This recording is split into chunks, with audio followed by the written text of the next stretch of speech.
So guess who dropped his phone down the bog and had to go and buy a new one?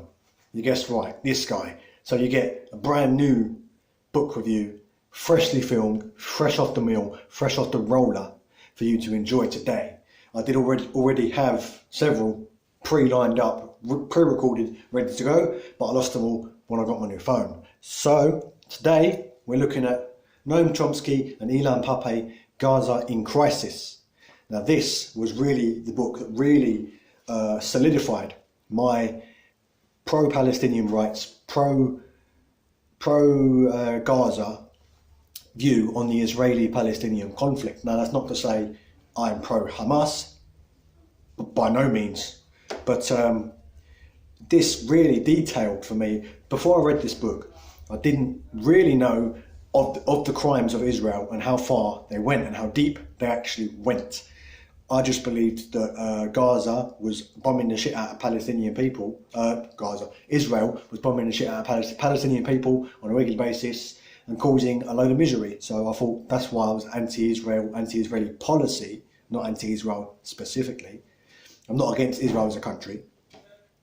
But this book really detailed some of the other crimes that the Israeli state is guilty of, such as international piracy, denying basic food, medical and construction materials to the Palestinian people so that they can live any sort of sustainable life with good healthcare, food, sustenance and shelter and things like that. And it really, Noam Chomsky and Ilan Pappe together here, they really demolish any sort of pro-Zionist, pro-Israeli foreign policy notion that you might have in your head.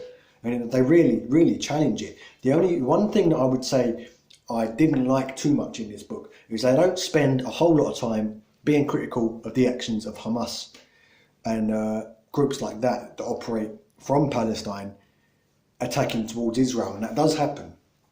And in fact, in a couple of places, they come dangerously close to condoning it. So I understand what they're trying to do. I don't think they're violent extremists who support terrorism at all. I understand completely the point they were trying to make, but the way it is made, the way that their views are articulated in a couple of times in this book comes very close to actually condoning Palestinian terrorism. And that's something that I can never do. I can never ever stand there and say Hamas is right to fire rockets into civilian areas in Israel because Israel's doing this. That's exactly the same rhetoric that the Israeli people are using to justify their actions towards Hamas. So that one, go out, pick it up if you haven't read it. Noam Chomsky is a well-known name amongst socialist circles in the US and the UK, particularly in the US. Ilan Pappe is actually a scholar who is by and large banned in most Israeli universities nowadays because of his pro-Palestinian views, his pro-Palestinian books and literature. So I would really recommend, if you've never read a Chomsky book before, he does loads of different linguistics and political theory and all kinds of stuff. I've read a few of his bits, but go out and pick this up, particularly if you're anti-Israel. Even more so if you're pro-Israel, I really recommend reading this and challenging yourself and actually reading what the opposing side is saying, because this really widened my horizons, and I was really able, after I read this one, I was really able to articulate with a lot more nuance why I was anti-Israeli foreign policy and why I was against a lot of the actions of the Israelis. For instance, it details obviously the Balfour Declaration and all that kind of stuff, and the fact that the Israeli government has several times refused to sit down in the UN and discuss the situation with Hamas after Hamas has said, yes, we will sit down, we will talk it out, and we will stop any hostilities while it's being resolved. And in several other cases, Israelis have actually broken the ceasefire. Any ceasefire that's negotiated by the UN, the Israelis have either violated directly, found an excuse to violate directly, or have provoked Hamas into firing first. And then they can say they broke the ceasefire, it's game on, we're going to obliterate them.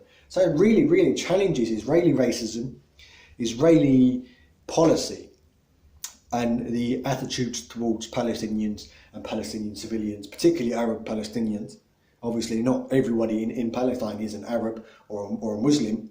There's quite a large Christian population in both Israel and Palestine, and quite a large Jewish population, obviously in Israel, and quite a few Arabs in Israel as well.